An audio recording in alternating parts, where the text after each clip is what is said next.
परम श्रद्धेय स्वामी जी, समय बचाने के लिए सभी केंद्रीय मंत्रीगण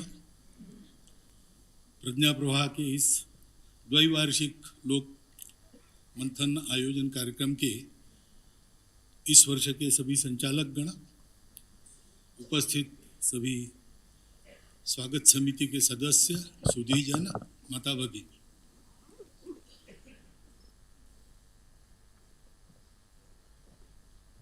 जैसे कार्यक्रम का समय भी समाप्त हो रहा है और समापन में कहने के लिए कुछ बचा नहीं है, परंतु 3 दिन में यहाँ रहा, एक समय क्यों न हो भोजन भी यहाँ किया है, तो दिया हुआ काम करना चाहिए। इस बुद्धि से मैं यहाँ पर खड़ा हूँ।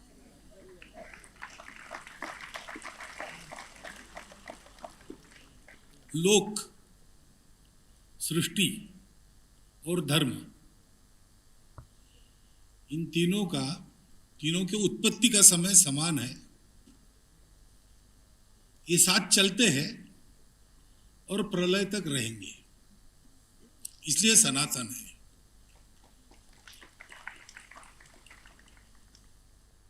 क्योंकि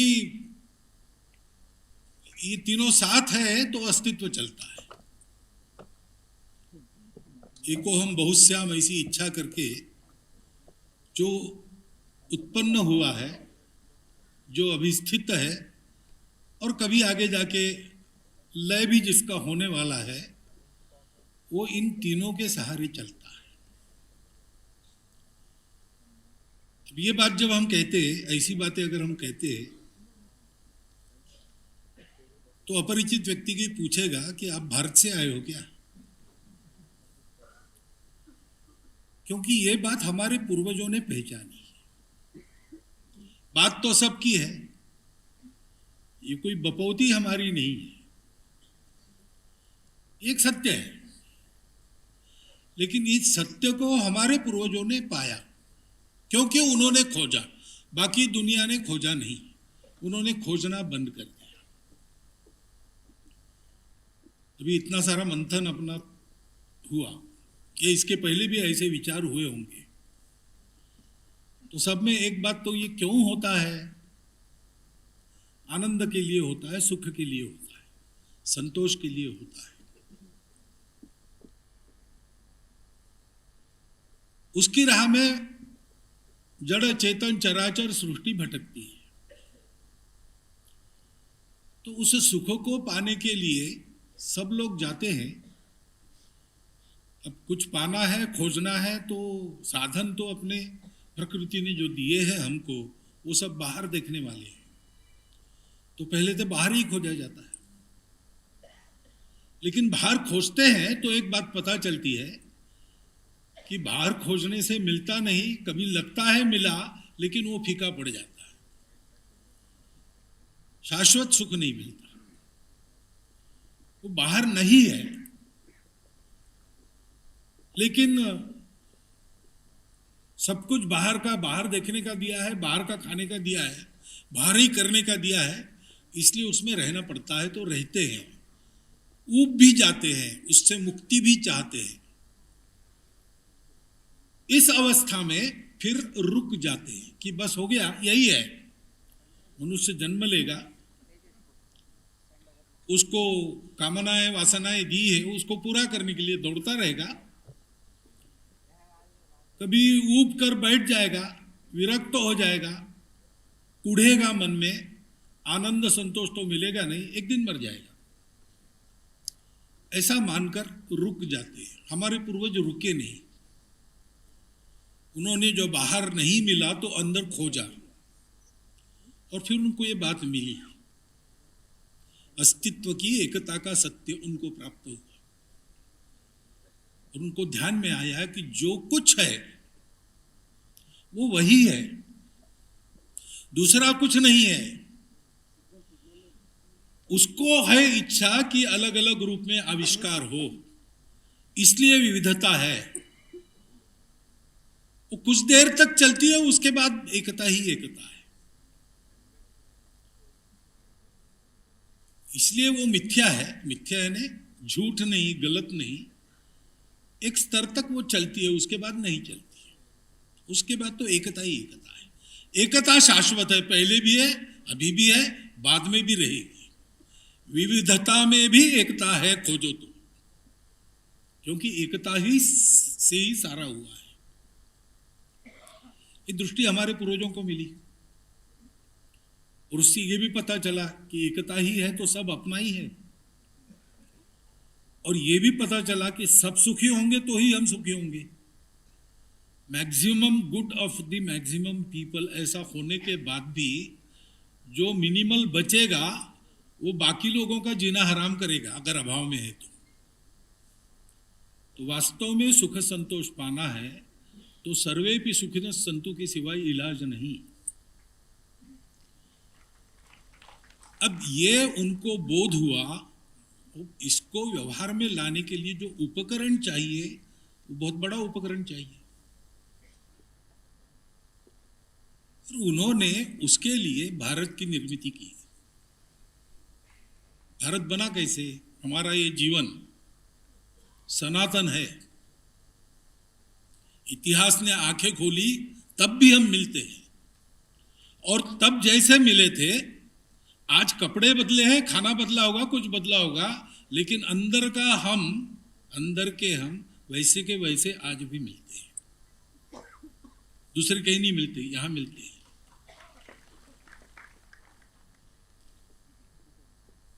क्योंकि ऋषियों ने ये सोचा कि ये सबको देना अपना कर्तव्य बनता है, उसका उपकरण एक राष्ट्र होना चाहिए। तब से चला आया हुआ ये सनातन राष्ट्र है। भद्रम इच्छन्त ऋषयः सुरविदः तपो दीक्षा मुख से दुरग्नि ततो राष्ट्रम बलम ओजश्च जात। ये ऋषि कहाँ रहते थे? वनों में रहते थे। ऋषि गृहस्थ थे, खेती करते थे। अरण्यों में और कृषि में जो जीवन का अनुभव हुआ, उससे हमारे लोक, हमारे शास्त्र सबकी उत्पत्ति हुई। कितना बड़ा उद्यम हुआ होगा उस समय भी। हिमालयम समारभ्य यावद इंदु सरोवरम, पूरी भूमि में तब से आज तक व्यक्ति साक्षर है कि निरक्षर है, दरिद्र है कि लक्ष्मीपति है, कौन से व्यवसाय में है, कौन से घर में जन्मा है, सबको ये बात पता है जो हमारे ऋषियों को पता थी। अनुभूति नहीं होगी, जानकारी है। अनुभूति नहीं होगी, संस्कार है। संस्कार है इसलिए व्यवहार है। किसने ये पहुंचाया है घर घर?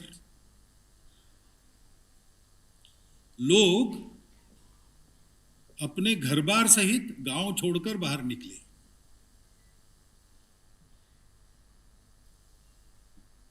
घर घर में ये पहुंचाना है ज्ञान। विद्या अविद्या दोनों, आध्यात्मिक आधार पर जो विज्ञान हमने देखा, उसके आधार पर जो जीवन व्यवहार हमने सोचा, सब जगह पहुंचाना है। ये सब लोग गए हैं। जिनको आज हम वनवासी आदिवासी कहते हैं, जिनको आज हम घुमंतु कहते हैं, ये कोई परिस्थिति के चलते वहां नहीं पहुंचे। ये व्रत के रूप में उन्होंने ग्रहण किया है। जंगल में रहने वाले हमारे जंगलों के ट्रस्टी रहते थे। समाज हमारा स्वशासी था, स्वायत्त था। तो राजा के पास कुछ मर्यादित काम थे, शासन कुछ एक मर्यादित काम करता था। अधिकांश समाज अपने बलबूते चलता था। तो जंगल के ट्रस्टी वनवासी थे, वो जंगल की रक्षा करते थे, जंगल को बढ़ाते थे। समाज को जब जितना चाहिए उतना उपयोग योग्यता की मर्यादा में करने देते थे, बाकी नहीं करने देते थे। धर्म से चलता था।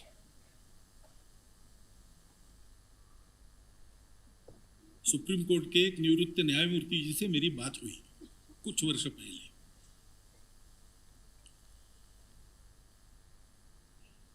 और अपने पूर्व राष्ट्रपति प्रणव दा से भी मेरी बात हुई इस विषय को लेकर। मैंने उनको पूछा कि जूरिस्प्रूडेंस ये अपना है क्या? दोनों का उत्तर था अपना नहीं है। मैंने पूछा अंतर क्या है? तो बोले ये रूल ऑफ लॉ है। ये रूल ऑफ लॉ कहां से आया? फ्रांस के विलियम द कॉन्करर ने इंग्लैंड पर आक्रमण किया।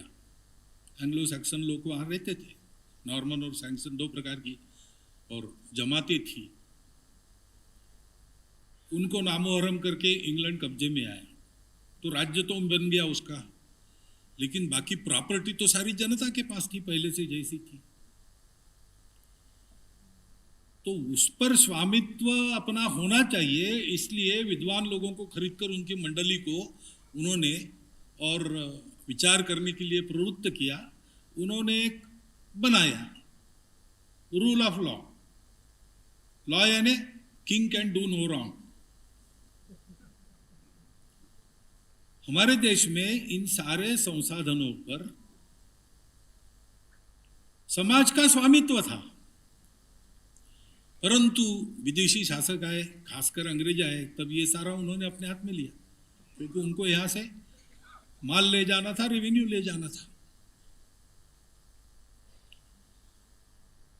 उसके चलते धीरे धीरे इस स्थिति में हम पहुंचे कि आज हमको बताना पड़ता है कि ये हमारे हैं, हमारे है। ये बताने का विषय हो, ये हमारे लिए बहुत दुर्भाग्य की और थोड़ी सी शर्म की भी बात है। परंतु शर्म भी बताने पर आती है, क्योंकि ये भी बताया नहीं गया कि हम एक है। हमारे इतिहास को विस्मृत कर दिया गया, सब कुछ व्यवस्थाएं हमारी तोड़ दी गई। और इसलिए एक जो विमर्श बनता है वो स्वस्थ नहीं बनता, वो स्वस्थ विमर्श बने, इसलिए हमारा लोकमंथन है। परंतु और एक बात ध्यान में रखनी पड़ेगी कि ये सब कुछ हुआ, उसका कारण केवल विदेशी आक्रांता नहीं है। विदेशी आक्रांताओं की तो ये औकात नहीं थी कि वो हमको जीत पाते, आज भी नहीं है, तब भी नहीं थी। हम अधपतित हुए। दीर्घकाल इस प्रकार से समृद्ध, समर्थ, सुरक्षित और प्रतिष्ठावान जीवन जीने के बाद कैसे होता है पता नहीं, लेकिन ऐसे होता है, हमको विस्मरण हो गया। हम कौन हैं, हम क्या करना चाहते हैं, जीवन ध्येय क्या है हमारा। मध्य युग के नाटक वगैरह पढ़ेंगे आप, संस्कृत नाटक मृच्छकटिक जैसे, तो आपको ये चित्रण मिलेगा। महाभारत की कथा में थोड़े थोड़े और इसके कुछ मिलते हैं प्रसंग, जिससे लगता है कि समाज जरा गिर रहा है। और वो गिरना क्या हो रहा है कि हम आपस का रिश्ता भूल गए।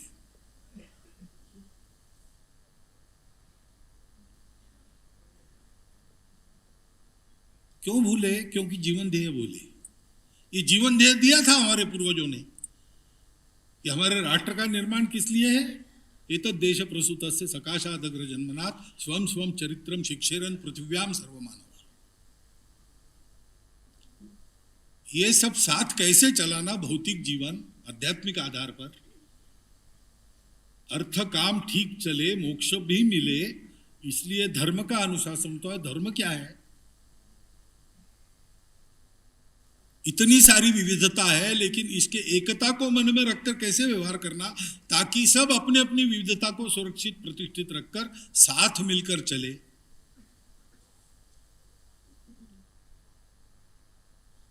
सृष्टि का धर्म है। वो धर्म चलता है तब सृष्टि चलती है, उसमें खलल नहीं डालना चाहिए। उस पर प्रश्न आया था ना, खरगोश को लोमड़ी खाती है, लोमड़ी को, तो ये कैसा धर्म है?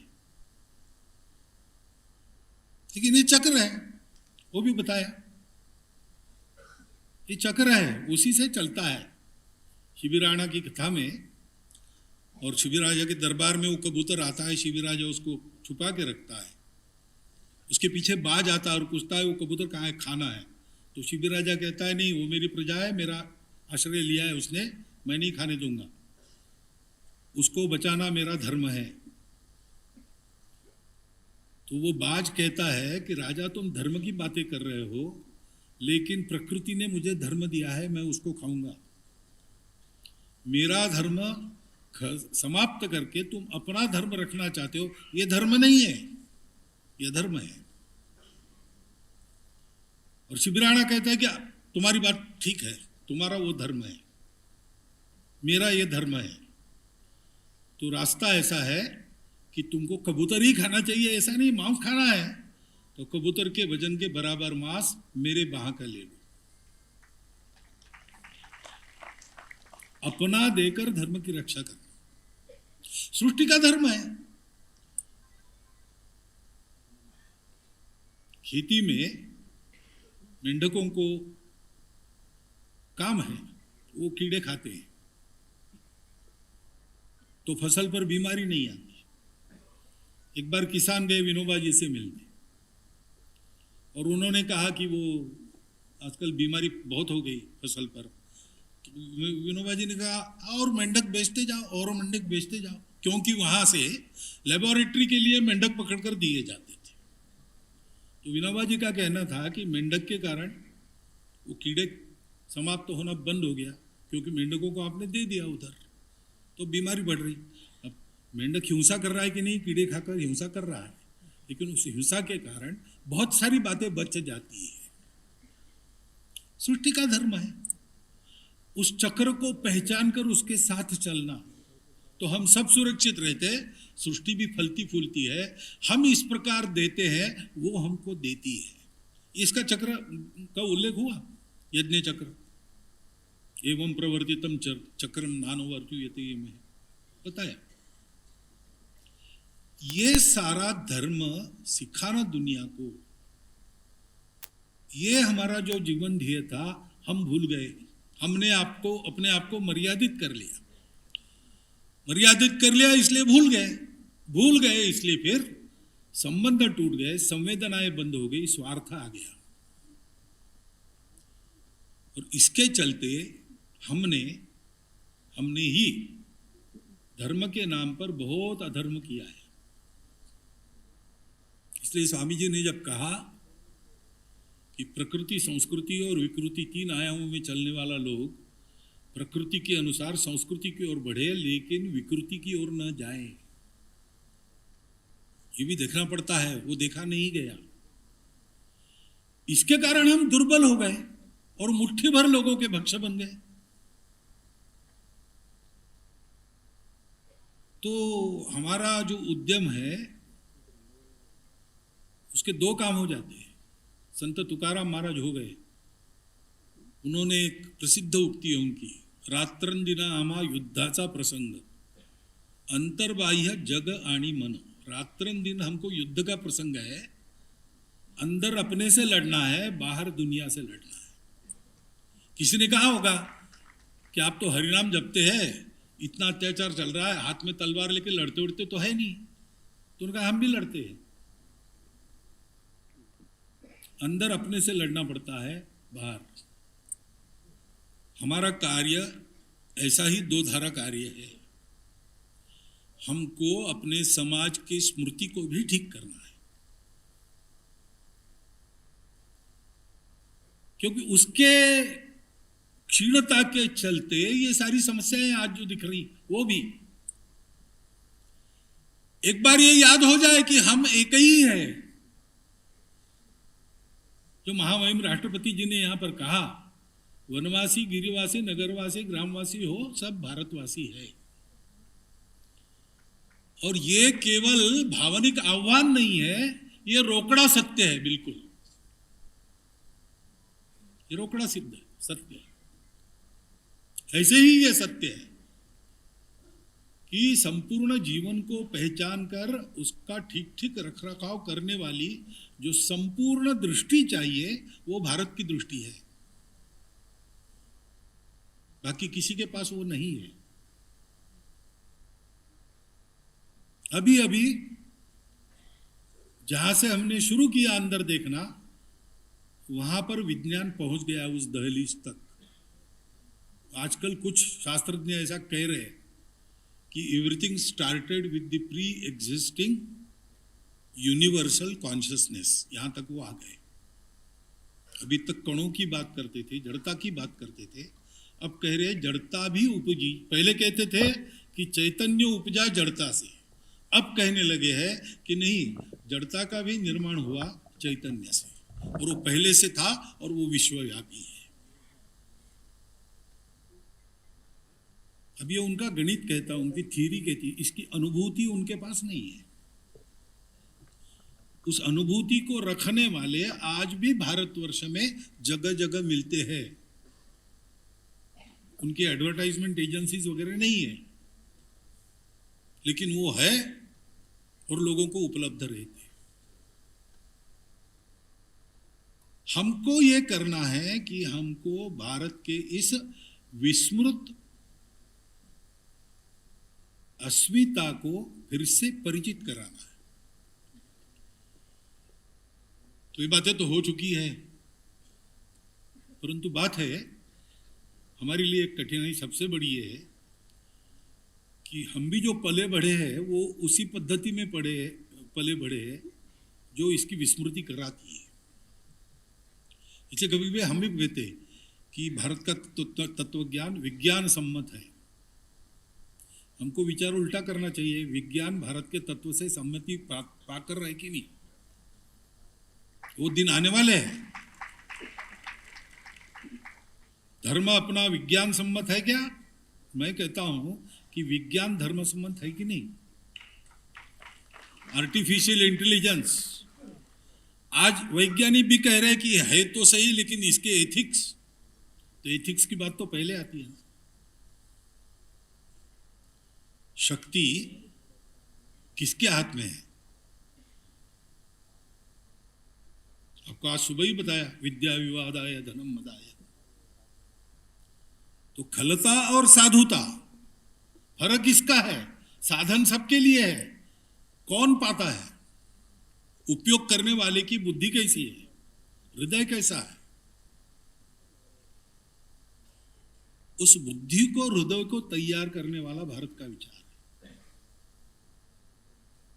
हमको भी उसके साथ तादात्म्य, ये जो सारे प्रश्न वगैरह आते हैं ना, वो क्यों आते हैं कि अभी भी हम उस चौखट में अपना विचार कर रहे हैं। ऐसे नहीं होगा, वो चौखट एकदम अलग है, भारत की अपनी चौखट है। उसमें तर्क को स्थान है, उसमें विवेक को स्थान है, उसमें अंधश्रद्धा बिल्कुल नहीं है। हमारे यहां फेथ नाम का शब्द नहीं है। वी डोंट बिलीव, हम स्वीकार करते हैं परीक्षा के बाद। संतः परीक्षान्यतर्थ भजन्ते। रामकृष्ण परमहंस को पूछते हैं कि आप बता रहे, आपने देखा है क्या? ऐसा पूछने वाला विवेकानंद बनता है। लेकिन उसके लिए तपस्या करनी पड़ती है, वो तपस्या हमको करनी पड़ेगी। अभी हमारे लिए करणीय 10 बातें आई, लेकिन ये करणीय 10 बातें प्रत्यक्ष में तब आएंगी जब हम अपने से प्रारंभ करेंगे। सारी दुनिया के अच्छे विचार लेना है, भारत छोड़कर बाकी सब खराब ही है ऐसा नहीं है। क्योंकि जैसे वो रुक गए एक समय पर, महाभारत काल के कुछ बाद यानी कलयुग के प्रारंभ में कुछ शतकों में हम भी रुक गए और इसलिए बहुत सारी विकृतियां आई। उस समय वो चले, एक भौतिक दिशा में चले, तो उधर से लेने लायक बहुत हो सकता है। महल तो युधिष्ठिर का बनाना है, लेकिन बुलाया मेक्सिको से मायासुर को, क्योंकि वो सबसे प्रवीण शिल्पी था। मया सभा की रचना उसने की, तो ये बात वर्जन नहीं है, परंतु ये ध्यान रखना है कि चौखट अपनी रहेगी, निर्माण नया होगा, कपड़े नए होंगे, रूप नया होगा, परंतु आत्मा वही होगी, तत्व वही होगा, काम वही करेगा। और इसलिए हमको एक युगानुकूल रूप हमारे इस शाश्वत धर्म का, संस्कृति का देने के लिए चिंतन करना पड़ेगा। उसके लिए हम सबको पहले मूल से अध्ययन करके अपने विचारों को उस चौखट में बिठाना पड़ेगा, दिशा वो लेनी पड़ेगी। हम में कुछ लोग ऐसे हैं ही, विशेषकर नई पीढ़ी को सोचना पड़ेगा। उधर से प्रश्न आएंगे, बाहर से, उसके उत्तर हम देते बैठेंगे। ये खेल हमको नहीं खेलना है, क्योंकि व्यावहारिक धरातल पर और तात्विक धरातल पर हम जीत गए हैं, जीत गए हैं। हार जाने के बाद भी हार दिखानी नहीं है, इसलिए गाली देना बहुत होता है। ऐसा कुछ हो रहा है। अभी कुछ चुनाव हो गए ना कल परसों में, अब देख लीजिए, ये वहां चलता है। लेकिन हम जीत गए भाई। सारी दुनिया लड़खड़ाई है। 2000 सालों में जितने प्रयोग हो गए हैं, ईश्वर को मानने वालों के, न मानने वालों के, व्यक्तिवादी, समाजवादी, सब प्रकार के लोग प्रयत्न करके थक चुके हैं, लड़खड़ा रहे हैं, भारत की ओर देख रहे हैं। हमको क्यों उन प्रश्नों के जवाब देने हैं? उनके ग्राउंड में जाकर थोड़ी कबड्डी खेलनी है उनके नियमों से। हमको अपने ग्राउंड में दुनिया को लाना है।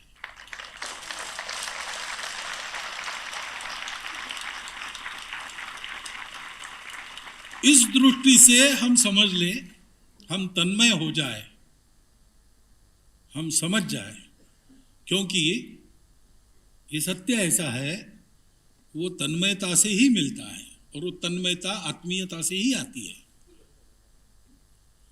ताही अहीर की छोहरिया छछिया भरी छाछ पे नाच नचावाई, ऐसा है ये। शेष महेश गुणेश दिनेश सुरेश जाओ निरंतर ध्यावई, जाहि अनादि अनंत अखंड अछेदा वेद सुवेद बतावई, नारद से शुक्र व्यास रटे पछी हारी थके पुनि पार न पावई, ताही अहीर की छोहरिया छछिया भरी छाछ पे नाच नचावाई। उसके साथ तन्मय होना, और तन्मय होने के लिए जैसे हम हैदराबाद में आते हैं, जैसे हम दिल्ली में आते हैं, जैसे हम बड़े बड़े शहरों में जाएंगे, ऐसे बड़े परिसरों में जाएंगे, वैसे कभी कभी छोटे गुटों में मिलकर जंगलों में जाना चाहिए। छोटे छोटे लोक मंथन हमारे वहां होने चाहिए। वहां हमारे साथ, हमारे पंक्ति में वहां के लोग बैठने चाहिए। वहां हम पूछेंगे, वो उत्तर देंगे। उन्हीं को पूछना, श्रद्धा से पूछना। श्रद्धया प्रणिपातेन परिप्रश्नेन सेवया। लोग को समझना है, लोगों में जाना पड़ेगा। है कर्म प्रवण लोग हैं, वो तो जा ही रहे, कितने ही अपने सामने यहां आकर बोले लोग, परंतु ये अपना प्रवाह बढ़ रहा है। भारत को उठना है, भारत को बड़ा होना है। और अभी चारों ओर देखते हैं तो यही लोग दिखते हैं जिनके साथ ये होने वाला है। इसलिए जुड़ने वाला बहुत बड़ा समाज है, उसको साथ लेकर हमको ये करना पड़ेगा, तो फिर जल्दी समझ में आएगा, पूरा समझ में आएगा। ठीक ठीक शब्दों में सब नहीं बता सकते, अंदर है, अनुभूति में है। ये अनुभूति का मामला है, ये हमको करना पड़ेगा।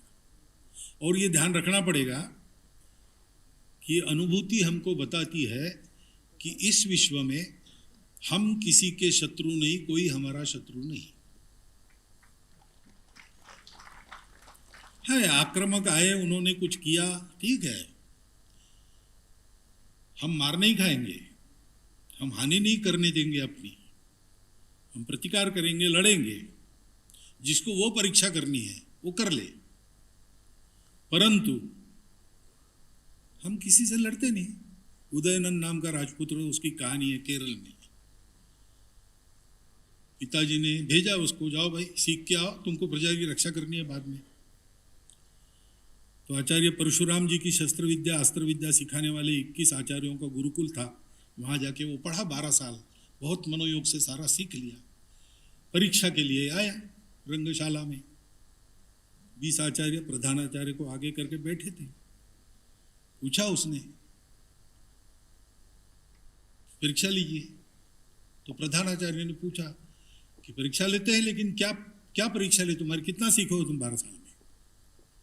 आचार्य जी, आपकी कृपा से मैं 10,000 लोगों के साथ अकेला लड़ सकता हूं। तो प्रधानाचार्य ने कहा, ऐसा करते हैं, तुम फिर कल आओ, ये तुमने बताया ना, तो कल हम सोच के परीक्षा लेंगे, कल आओ। तो चतुर्था राजकुमारों समझ गया, फिर से यानी सप्लीमेंट्री में बुलाया, यानी फेल हो गए।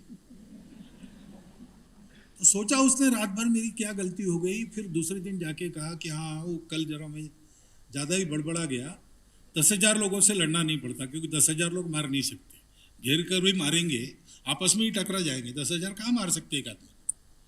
वो अंदर के घेरे में जितने खड़े हो सकते हैं उतने ही मार सकते हैं, और वो 27 होते हैं। तो उसने कहा, आचार्य 27 लोगों से मैं लड़ सकता हूँ। तो आचार्य ने कहा, बहुत आनंद की बात है, तुमको सोचने की दिशा मिल गई, तुम सोचो और फिर कल आओ। फिर दूसरे दिन सोच के गया तो बताया, कल भी जरा ज्यादा ही बोला मैं। ऐसा है कि 27 भी है तो भी एक समय तो एक से ही लड़ना पड़ता है ना। एक का मार रोकना, दूसरे को धौस बताना, तीसरे के पीटते हुए चौथे के बगल में से घेरे के बाहर निकलना, और एक बार बाहर निकले कि घेरा नहीं पड़ने देना, सामने हमेशा एक को ही रखना। तो मैं एक से बहुत अच्छा लड़ सकता हूं। तो आचार्य ने कहा, बस अब तुम पहुंचने वाले हो, पहुंच जाओ, कल फिर आओ। और उस दिन जब पहुंचा वो, तो उसने बहुत हृदय से क्षमा मांगी सभी आचार्यों की, कहा कि मैं ज्यादा ही बोल गया था, एक तो आपने मुझे मारपीट करने के लिए ये सब नहीं सिखाया, और मैं किसी से वैरभाव नहीं रखता हूं, तो मेरा कोई शत्रु नहीं, मैं किसी से लड़ नहीं सकता। लेकिन दुनिया में सभी लोग हैं, दुष्ट लोग भी हैं, तो वो अगर मेरी या मेरे प्रजा की हानि करना चाहे तो उनको रोक कर मैं अपने आप को और मेरी प्रजा को बचा सकता हूं, इतना मैंने सीखा है।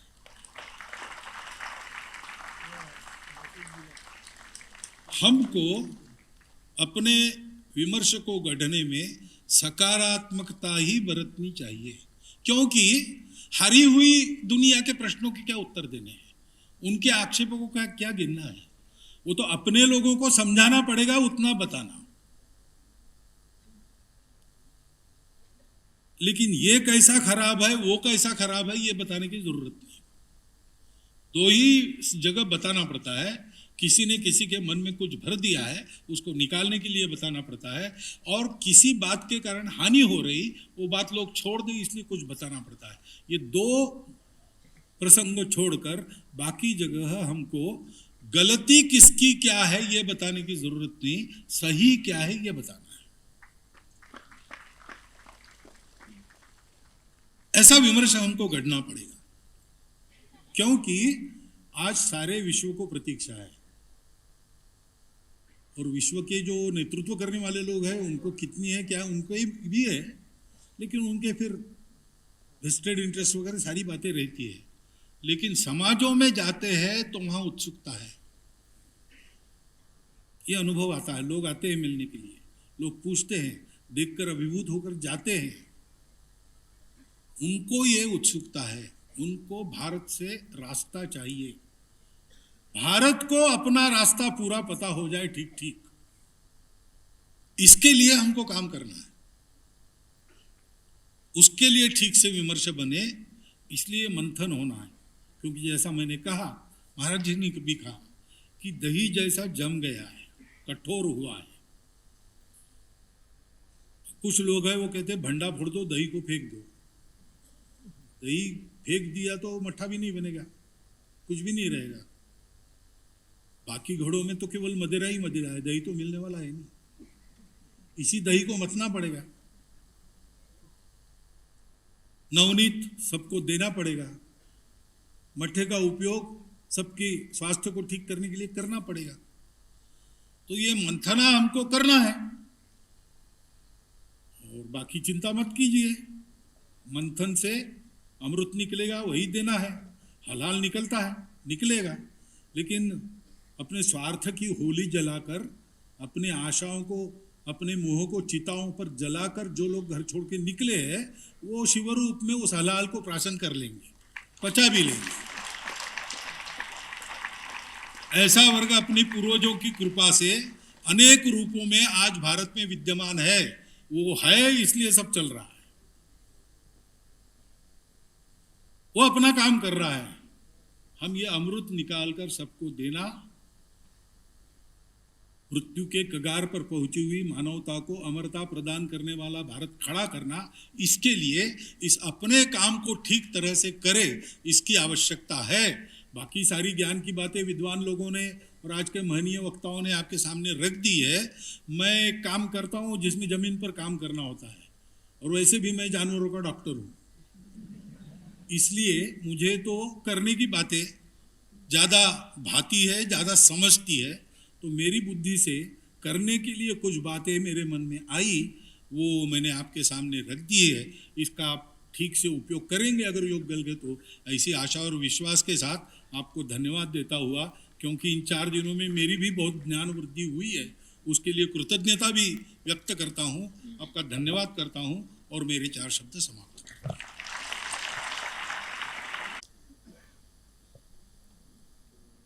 परम श्रद्धेय स्वामी जी, समय बचाने के लिए सभी केंद्रीय मंत्रीगण प्रज्ञा प्रवाह के इस द्वैवार्षिक लोक मंथन आयोजन कार्यक्रम के इस वर्ष के सभी संचालक गण, उपस्थित सभी स्वागत समिति के सदस्य, सुधीजन, माता भगिनी,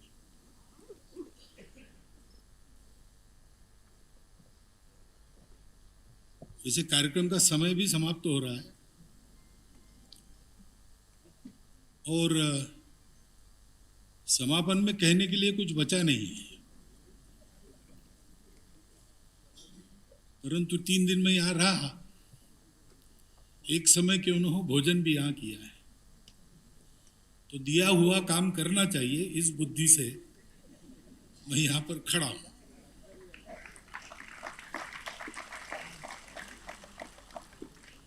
लोक, सृष्टि और धर्म, इन तीनों के उत्पत्ति का समय समान है।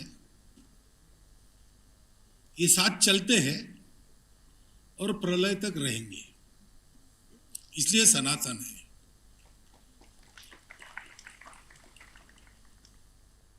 क्योंकि ये तीनों साथ है तो अस्तित्व चलता है। एको हम बहुश्याम ऐसी इच्छा करके जो उत्पन्न हुआ है, जो अभी स्थित है और कभी आगे जाके लय भी जिसका होने वाला है, वो इन तीनों के सहारे चलता है। अब ये बात जब हम कहते, ऐसी बातें अगर हम कहते, तो अपरिचित व्यक्ति की पूछेगा कि आप भारत से आए हो क्या? क्योंकि ये बात हमारे पूर्वजों ने पहचानी है। बात तो सबकी है, ये कोई बपौती हमारी नहीं है, एक सत्य है। लेकिन इस सत्य को हमारे पूर्वजों ने पाया, क्योंकि उन्होंने खोजा, बाकी दुनिया ने खोजा नहीं। उन्होंने खोजना बंद कर दिया।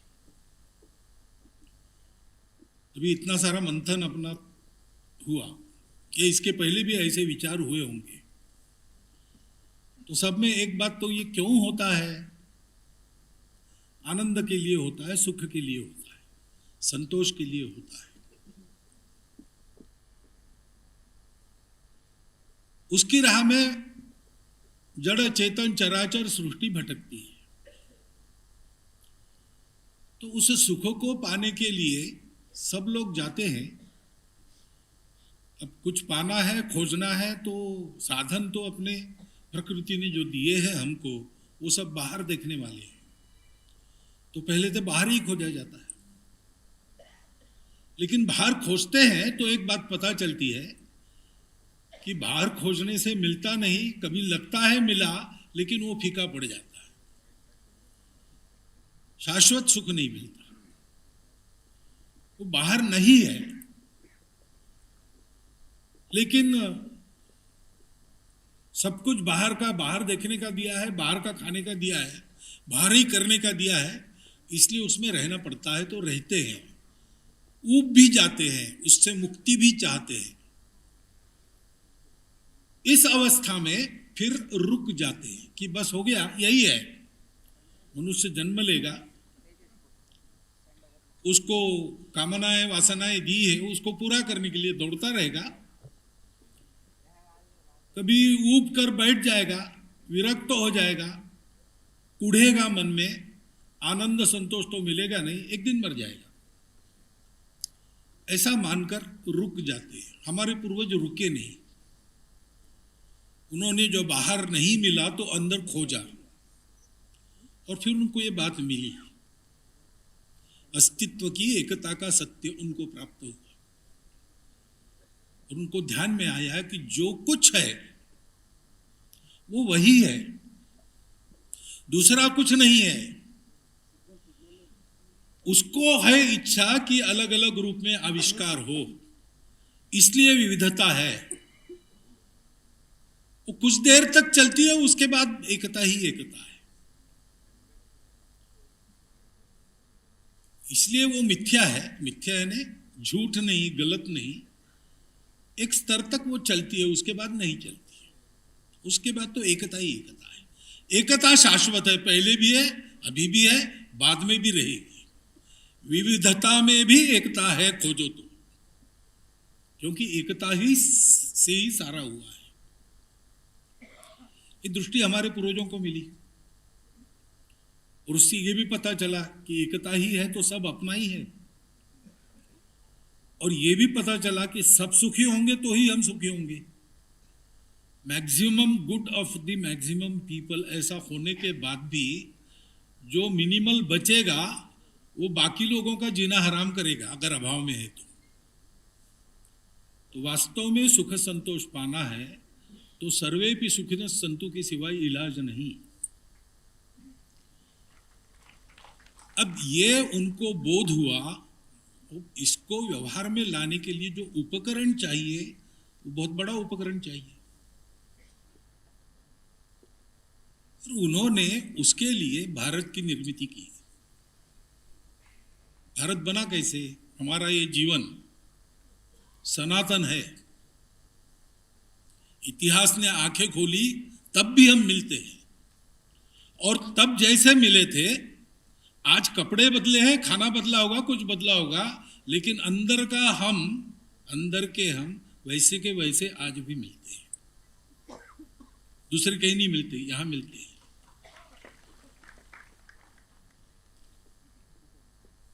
क्योंकि ऋषियों ने ये सोचा कि ये सबको देना अपना कर्तव्य बनता है, उसका उपकरण एक राष्ट्र होना चाहिए। तब से चला आया हुआ ये सनातन राष्ट्र है। भद्रम इच्छन्त ऋषयः सूरविदः तपो दीक्षा मुख से दुरग्नि ततो राष्ट्रम बलम ओजश्च जात। ये ऋषि कहाँ रहते थे? वनों में रहते थे। ऋषि गृहस्थ थे, खेती करते थे। अरण्यों में और कृषि में जो जीवन का अनुभव हुआ, उससे हमारे लोक हमारे शास्त्र सबकी उत्पत्ति हुई। कितना बड़ा उद्यम हुआ होगा उस समय भी। हिमालयम समारभ्य यावद इंदु सरोवरम, पूरी भूमि में तब से आज तक व्यक्ति साक्षर है कि निरक्षर है, दरिद्र है कि लक्ष्मीपति है, कौन से व्यवसाय में है, कौन से घर में जन्मा है, सबको ये बात पता है जो हमारे ऋषियों को पता थी। अनुभूति नहीं होगी, जानकारी है। अनुभूति नहीं होगी, संस्कार है। संस्कार है इसलिए व्यवहार है। किसने ये पहुंचाया है घर घर? लोग अपने घर बार सहित गांव छोड़कर बाहर निकले।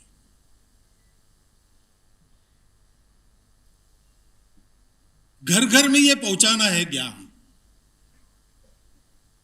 विद्या अविद्या दोनों, आध्यात्मिक आधार पर जो विज्ञान हमने देखा, उसके आधार पर जो जीवन व्यवहार हमने सोचा, सब जगह पहुंचाना है। ये सब लोग गए हैं। जिनको आज हम वनवासी आदिवासी कहते हैं, जिनको आज हम घुमंतु कहते हैं, ये कोई परिस्थिति के चलते वहां नहीं पहुंचे। ये व्रत के रूप में उन्होंने ग्रहण किया है। जंगल में रहने वाले हमारे जंगलों के ट्रस्टी रहते थे। समाज हमारा स्वशासी था, स्वायत्त था। तो राजा के पास कुछ मर्यादित काम थे। शासन कुछ एक मर्यादित काम करता था। अधिकांश समाज अपने बलबूते चलता था। तो जंगल के ट्रस्टी वनवासी थे। वो जंगल की रक्षा करते थे, जंगल को बढ़ाते थे। समाज को जब जितना चाहिए उतना उपयोग योग्यता की मर्यादा में करने देते थे, बाकी नहीं करने देते थे। धर्म से चलता था।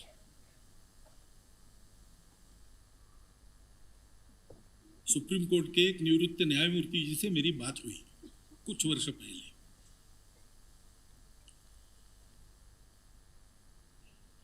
और अपने पूर्व राष्ट्रपति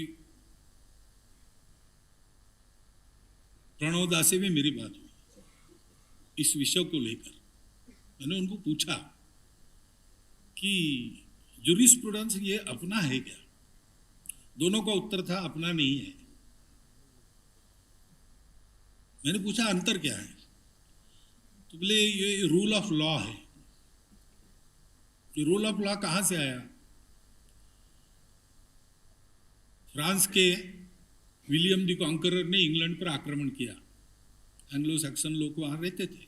नॉर्मन और सैक्सन दो प्रकार की और जमातें थी।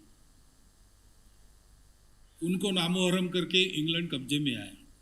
तो राज्य तो बन गया उसका, लेकिन बाकी प्रॉपर्टी तो सारी जनता के पास थी, पहले से जैसी थी। तो उस पर स्वामित्व अपना होना चाहिए, इसलिए विद्वान लोगों को खरीदकर उनकी मंडली को उन्होंने और विचार करने के लिए प्रवृत्त किया। उन्होंने एक बनाया रूल ऑफ लॉ। लॉ यानी king can do no wrong. हमारे देश में इन सारे संसाधनों पर समाज का स्वामित्व था, परंतु विदेशी शासक आए, खासकर अंग्रेज आए, तब ये सारा उन्होंने अपने हाथ में लिया, क्योंकि उनको यहां से माल ले जाना था, रेवेन्यू ले जाना था। उसके चलते धीरे धीरे इस स्थिति में हम पहुंचे कि आज हमको बताना पड़ता है कि ये हमारे हैं, हमारे है। ये बताने का विषय हो, ये हमारे लिए बहुत दुर्भाग्य की और थोड़ी सी शर्म की भी बात है। परंतु शर्म भी बताने पर आती है, क्योंकि ये भी बताया नहीं गया कि हम एक है। हमारे इतिहास को विस्मृत कर दिया गया, सब कुछ व्यवस्थाएं हमारी तोड़ दी गई।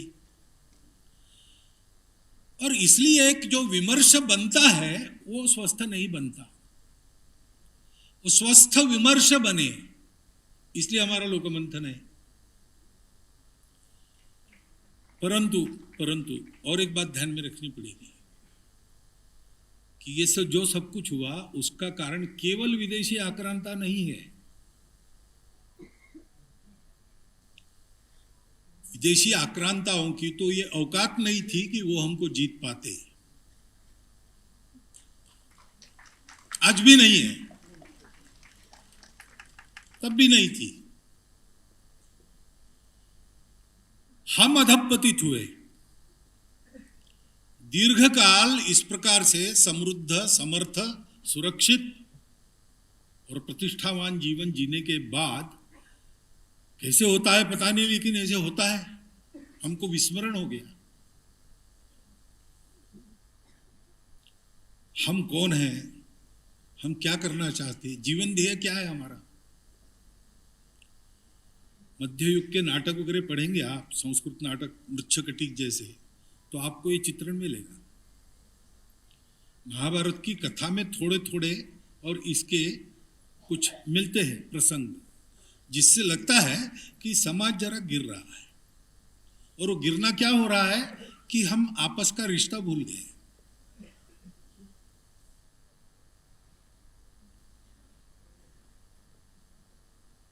क्यों भूले? क्योंकि जीवन ध्येय भूले।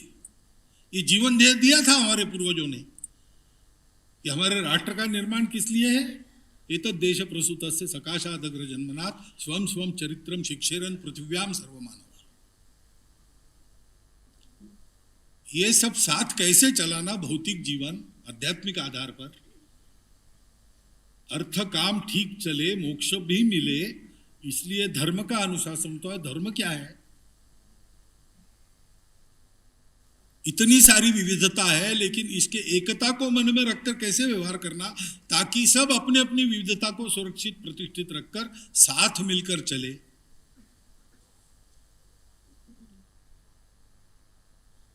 सृष्टि का धर्म है, वो धर्म चलता है तब सृष्टि चलती है, उसमें खलल नहीं डालना चाहिए। उस पर प्रश्न आया था ना, खरगोश को लोमड़ी खाती है, लोमड़ी को, तो ये कैसा धर्म है? लेकिन ये चक्र है, वो भी बताया, ये चक्र है, उसी से चलता है। शिबिराणा की कथा में, और शिबिराजा के दरबार में वो कबूतर आता है, शिबिराजा उसको छुपा के रखता है, उसके पीछे बाज आता है और पूछता है वो कबूतर कहाँ है, खाना है। तो शिबिराजा कहता है नहीं, वो मेरी प्रजा है, मेरा आश्रय लिया है उसने, मैं नहीं खाने दूंगा, उसको बचाना मेरा धर्म है। तो वो बाज कहता है कि राजा तुम धर्म की बातें कर रहे हो, लेकिन प्रकृति ने मुझे धर्म दिया है, मैं उसको खाऊंगा। मेरा धर्म समाप्त करके तुम अपना धर्म रखना चाहते हो, ये धर्म नहीं है, ये धर्म है। और शिबिराणा कहता है कि तुम्हारी बात ठीक है, तुम्हारा वो धर्म है, मेरा ये धर्म है। तो रास्ता ऐसा है कि तुमको कबूतर ही खाना चाहिए, ऐसा नहीं मांस खाना है, तो कबूतर के वजन के बराबर मांस मेरे वहां का ले लो। अपना देकर धर्म की रक्षा करना सृष्टि का धर्म है। खेती में मेंढकों को काम है, वो कीड़े खाते हैं, तो फसल पर बीमारी नहीं आती। एक बार किसान गए विनोबा जी से मिलने, और उन्होंने कहा कि वो आजकल बीमारी बहुत हो गई फसल पर। तो विनोबा जी ने कहा और मेंढक बेचते जाओ, और मेंढक बेचते जाओ, क्योंकि वहां से लेबोरेटरी के लिए मेंढक पकड़कर दिए जाते थे। तो विनोबा जी का कहना था कि मेंढक के कारण वो कीड़े समाप्त होना बंद हो गया, क्योंकि मेंढकों को आपने दे दिया उधर, तो बीमारी बढ़ रही। अब मेंढक हिंसा कर रहा है कि नहीं, कीड़े खाकर हिंसा कर रहा है, लेकिन उस हिंसा के कारण बहुत सारी बातें बच जाती है।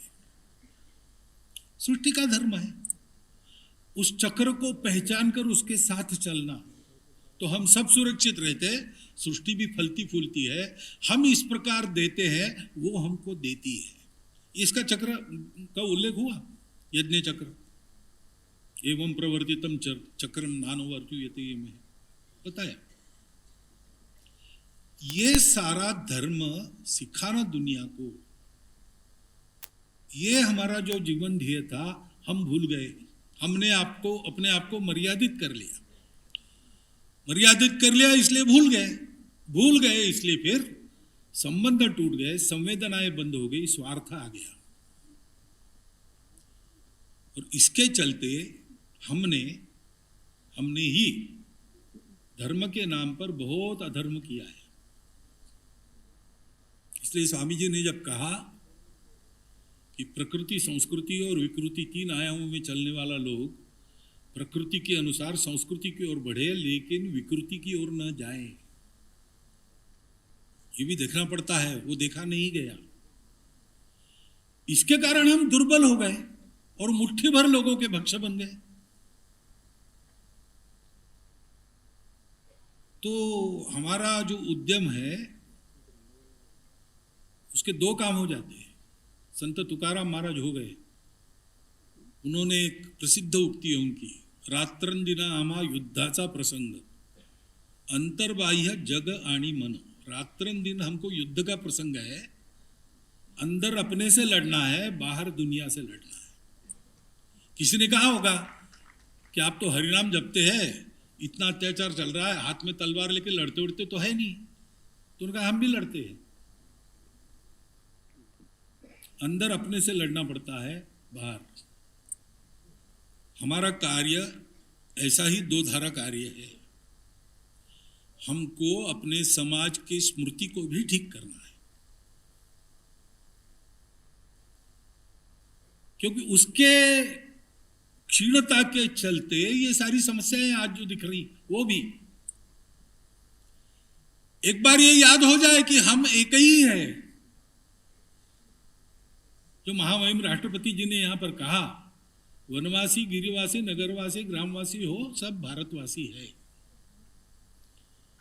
और ये केवल भावनिक आह्वान नहीं है, ये रोकड़ा सत्य है, बिल्कुल ये रोकड़ा सिद्ध सत्य है। ऐसे ही ये सत्य है कि संपूर्ण जीवन को पहचान कर उसका ठीक ठीक रखरखाव करने वाली जो संपूर्ण दृष्टि चाहिए, वो भारत की दृष्टि है। बाकी किसी के पास वो नहीं है। अभी अभी जहां से हमने शुरू किया अंदर देखना, वहां पर विज्ञान पहुंच गया उस दहलीज तक। आजकल कुछ शास्त्रज्ञ ऐसा कह रहे हैं कि everything started with the pre existing universal consciousness, यहां तक वो आ गए। अभी तक कणों की बात करते थे, जड़ता की बात करते थे, अब कह रहे जड़ता भी उपजी। पहले कहते थे कि चैतन्य उपजा जड़ता से, अब कहने लगे हैं कि नहीं, जड़ता का भी निर्माण हुआ चैतन्य से, और वो पहले से था और वो विश्वव्यापी है। अब ये उनका गणित कहता, उनकी थ्योरी कहती, इसकी अनुभूति उनके पास नहीं है। उस अनुभूति को रखने वाले आज भी भारतवर्ष में जगह जगह मिलते हैं। उनकी एडवर्टाइजमेंट एजेंसीज वगैरह नहीं है, लेकिन वो है और लोगों को उपलब्ध रहते।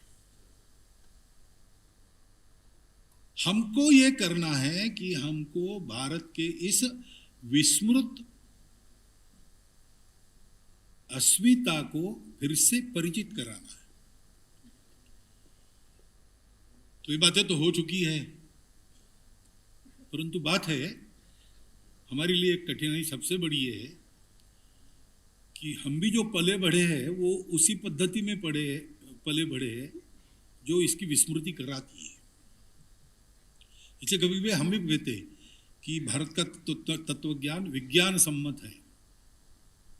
हमको विचार उल्टा करना चाहिए, विज्ञान भारत के तत्व से सम्मति पाकर रहे कि नहीं, वो दिन आने वाले हैं।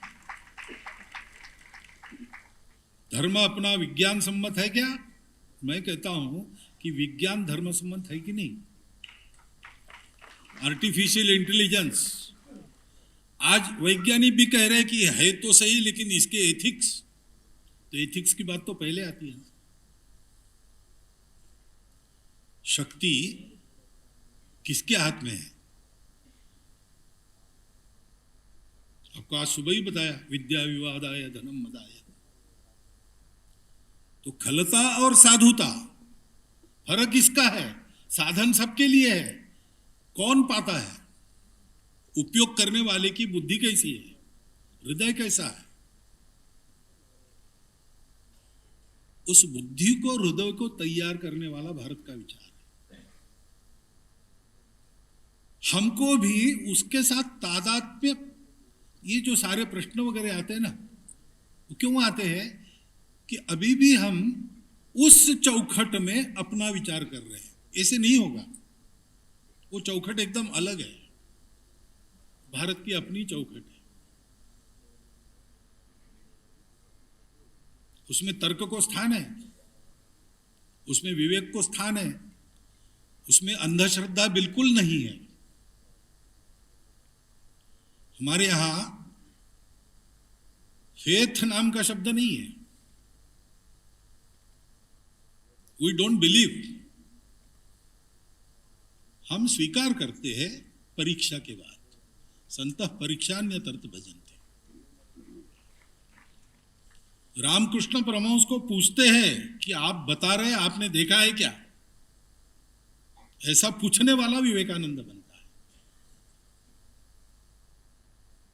लेकिन उसके लिए तपस्या करनी पड़ती है, वो तपस्या हमको करनी पड़ेगी। अभी हमारे लिए करणीय 10 बातें आई, लेकिन ये करणीय 10 बातें प्रत्यक्ष में तब आएंगी जब हम अपने से प्रारंभ करेंगे। सारी दुनिया के अच्छे विचार लेना है, भारत छोड़कर बाकी सब खराब ही है ऐसा नहीं है। क्योंकि जैसे वो रुक गए एक समय पर, महाभारत काल के कुछ बाद, यानी कलयुग के प्रारंभ में कुछ शतकों में हम भी रुक गए, और इसलिए बहुत सारी विकृतियां आई।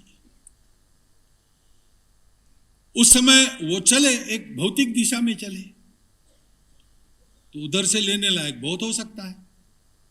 महल तो युधिष्ठिर का बनाना है, लेकिन बुलाया मेक्सिको से मायासुर को, क्योंकि वो सबसे प्रवीण शिल्पी था।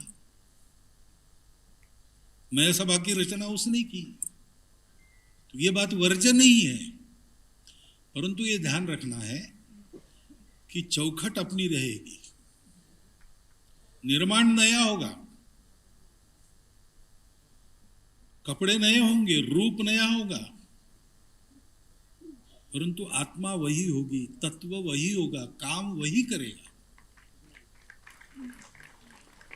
और इसलिए हमको एक युगानुकूल रूप हमारे इस शाश्वत धर्म का, संस्कृति का देने के लिए चिंतन करना पड़ेगा। उसके लिए हम सबको पहले मूल से अध्ययन करके अपने विचारों को उस चौखट में बिठाना पड़ेगा, दिशा वो लेनी पड़ेगी। हम में कुछ लोग ऐसे हैं ही, विशेषकर नई पीढ़ी को सोचना पड़ेगा। उधर से प्रश्न आएंगे, बाहर से, उसके उत्तर हम देते बैठेंगे। ये खेल हमको नहीं खेलना है, क्योंकि व्यावहारिक धरातल पर और तात्विक धरातल पर हम जीत गए हैं, जीत गए हैं। हार जाने के बाद भी हार दिखानी नहीं है, इसलिए गाली देना बहुत होता है। ऐसा कुछ हो रहा है। अभी कुछ चुनाव हो गए ना कल परसों में, अब देख लीजिए, ये वहां चलता है। लेकिन हम जीत गए भाई। सारी दुनिया लड़खड़ाई है। 2000 सालों में जितने प्रयोग हो गए हैं, ईश्वर को मानने वालों के, न मानने वालों के, व्यक्तिवादी, समाजवादी, सब प्रकार के लोग प्रयत्न करके थक चुके हैं, लड़खड़ा रहे हैं, भारत की ओर देख रहे हैं। हमको क्यों उन प्रश्नों के जवाब देने हैं? उनके ग्राउंड में जाकर थोड़ी कबड्डी खेलनी है उनके नियमों से। हमको अपने ग्राउंड में दुनिया को लाना है।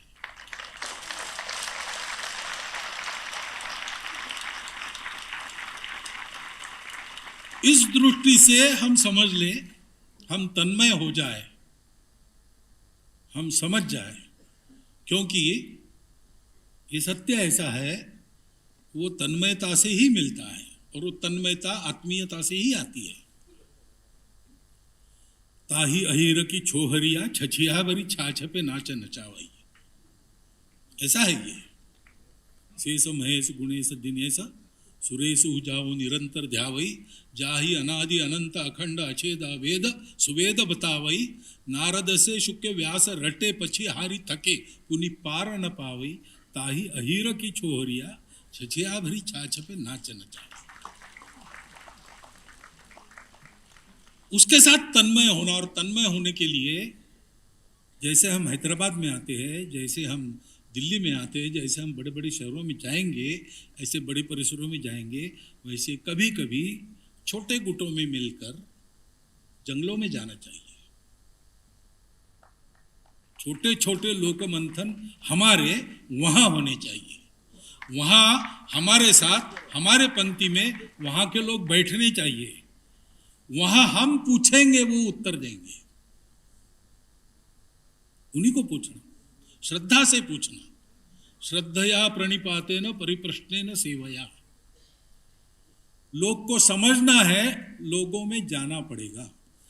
है कर्म प्रवण लोग हैं, वो तो जा ही रहे, कितने ही अपने सामने यहां आकर बोले लोग, परंतु ये अपना प्रवाह बढ़ रहा है। भारत को उठना है, भारत को बड़ा होना है। और अभी चारों ओर देखते हैं तो यही लोग दिखते हैं जिनके साथ ये होने वाला है, इसलिए जुड़ने वाला बहुत बड़ा समाज है। उसको साथ लेकर हमको ये करना पड़ेगा, तो फिर जल्दी समझ में आएगा, पूरा समझ में आएगा। ठीक ठीक शब्दों में सब नहीं बता सकते, अंदर है, अनुभूति में है। ये अनुभूति का मामला है, ये हमको करना पड़ेगा। और ये ध्यान रखना पड़ेगा कि अनुभूति हमको बताती है कि इस विश्व में हम किसी के शत्रु नहीं, कोई हमारा शत्रु नहीं है। आक्रामक आए, उन्होंने कुछ किया, ठीक है, हम मार नहीं खाएंगे, हम हानि नहीं करने देंगे अपनी, हम प्रतिकार करेंगे, लड़ेंगे। जिसको वो परीक्षा करनी है वो कर ले, परंतु हम किसी से लड़ते नहीं। उदयनंद नाम का राजपुत्र, उसकी कहानी है केरल में। पिताजी ने भेजा उसको, जाओ भाई सीख के आओ, तुमको प्रजा की रक्षा करनी है बाद में। तो आचार्य परशुराम जी की शस्त्र विद्या अस्त्र विद्या सिखाने वाले 21 आचार्यों का गुरुकुल था। वहां जाके वो पढ़ा 12 साल, बहुत मनोयोग से सारा सीख लिया। परीक्षा के लिए आया रंगशाला में, 20 आचार्य प्रधानाचार्य को आगे करके बैठे थे। पूछा उसने, परीक्षा लीजिए। तो प्रधानाचार्य ने पूछा कि परीक्षा लेते हैं, लेकिन क्या क्या परीक्षा ले, तुम्हारी कितना सीखो हो तुम 12 साल में? आचार्य जी आपकी कृपा से मैं 10,000 लोगों के साथ अकेला लड़ सकता हूं। तो प्रधानाचार्य ने कहा ऐसा करते हैं, तुम फिर कल आओ, ये तुमने बताया ना, तो कल हम सोच के परीक्षा लेंगे, कल आओ। तो चतुर्था राजकुमारों समझ गया, फिर से यानी सप्लीमेंट्री में बुलाया, यानी फेल हो गए। तो सोचा उसने रात भर मेरी क्या गलती हो गई। फिर दूसरे दिन जाके कहा कि हाँ वो कल जरा मैं ज़्यादा ही बड़बड़ा गया, 10,000 लोगों से लड़ना नहीं पड़ता, क्योंकि 10,000 लोग मार नहीं सकते, घेर कर भी मारेंगे आपस में ही टकरा जाएंगे। 10,000 कहाँ मार सकते एक आदमी? वो अंदर के घेरे में जितने खड़े हो सकते हैं उतने ही मार सकते हैं, और वो 27 होते हैं। तो उसने कहा आचार्य 27 लोगों से मैं लड़ सकता हूँ।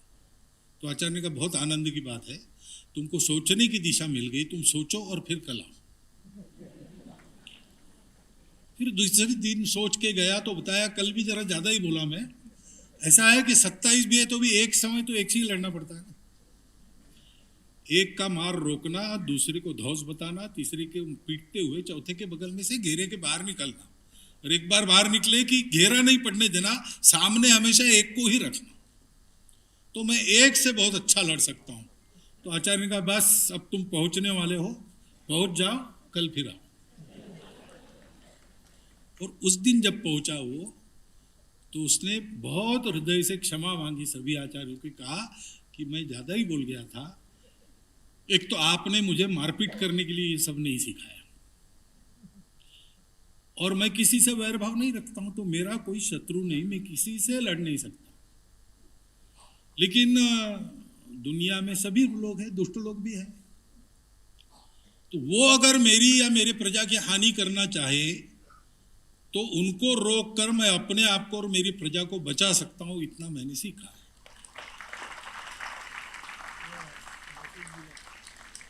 हमको अपने विमर्श को गढ़ने में सकारात्मकता ही बरतनी चाहिए, क्योंकि हारी हुई दुनिया के प्रश्नों के क्या उत्तर देने हैं, उनके आक्षेपों को क्या गिनना है। वो तो अपने लोगों को समझाना पड़ेगा, उतना बताना। लेकिन ये कैसा खराब है, वो कैसा खराब है, ये बताने की जरूरत नहीं। दो ही जगह बताना पड़ता है। किसी ने किसी के मन में कुछ भर दिया है, उसको निकालने के लिए बताना पड़ता है, और किसी बात के कारण हानि हो रही, वो बात लोग छोड़ दे इसलिए कुछ बताना पड़ता है। ये दो प्रसंग छोड़कर बाकी जगह हमको गलती किसकी क्या है ये बताने की जरूरत नहीं, सही क्या है ये बताना है। ऐसा विमर्श हमको गढ़ना पड़ेगा, क्योंकि आज सारे विश्व को प्रतीक्षा है, और विश्व के जो नेतृत्व करने वाले लोग हैं उनको कितनी है क्या, उनको भी है, लेकिन उनके फिर वेस्टेड इंटरेस्ट वगैरह सारी बातें रहती है। लेकिन समाजों में जाते हैं तो वहां उत्सुकता है, ये अनुभव आता है। लोग आते हैं मिलने के लिए, लोग पूछते हैं, देखकर अभिभूत होकर जाते हैं, उनको ये उत्सुकता है, उनको भारत से रास्ता चाहिए, भारत को अपना रास्ता पूरा पता हो जाए ठीक ठीक, इसके लिए हमको काम करना है। उसके लिए ठीक से विमर्श बने, इसलिए मंथन होना है। क्योंकि जैसा मैंने कहा, महाराज जी ने भी कहा कि दही जैसा जम गया है, कठोर हुआ है। कुछ लोग हैं वो कहते हैं भंडा फोड़ दो, दही को फेंक दो। दही फेंक दिया तो मट्ठा भी नहीं बनेगा, कुछ भी नहीं रहेगा। बाकी घड़ों में तो केवल मदिरा ही मदिरा है, दही तो मिलने वाला है नहीं। इसी दही को मथना पड़ेगा, नवनीत सबको देना पड़ेगा, मट्ठे का उपयोग सबके स्वास्थ्य को ठीक करने के लिए करना पड़ेगा। तो ये मंथना हमको करना है, और बाकी चिंता मत कीजिए, मंथन से अमृत निकलेगा, वही देना है। हलाल निकलता है, निकलेगा, लेकिन अपने स्वार्थ की होली जलाकर, अपने आशाओं को, अपने मोह को चिताओं पर जलाकर जो लोग घर छोड़ के निकले हैं, वो शिवरूप में उस हलाल को प्राशन कर लेंगे, पचा भी लेंगे। ऐसा वर्ग अपनी पूर्वजों की कृपा से अनेक रूपों में आज भारत में विद्यमान है। वो है इसलिए सब चल रहा है, वो अपना काम कर रहा है। हम ये अमृत निकालकर सबको देना, मृत्यु के कगार पर पहुंची हुई मानवता को अमरता प्रदान करने वाला भारत खड़ा करना, इसके लिए इस अपने काम को ठीक तरह से करे, इसकी आवश्यकता है। बाकी सारी ज्ञान की बातें विद्वान लोगों ने और आज के महनीय वक्ताओं ने आपके सामने रख दी है। मैं एक काम करता हूं जिसमें जमीन पर काम करना होता है, और वैसे भी मैं जानवरों का डॉक्टर हूं, इसलिए मुझे तो करने की बातें ज़्यादा भाती है, ज़्यादा समझती है। तो मेरी बुद्धि से करने के लिए कुछ बातें मेरे मन में आई, वो मैंने आपके सामने रख दी है। इसका आप ठीक से उपयोग करेंगे अगर योग गलगे तो। ऐसी आशा और विश्वास के साथ आपको धन्यवाद देता हुआ, क्योंकि इन 4 दिनों में मेरी भी बहुत ज्ञान वृद्धि हुई है, उसके लिए कृतज्ञता भी व्यक्त करता हूँ, आपका धन्यवाद करता हूँ, और मेरे 4 शब्द समाप्त।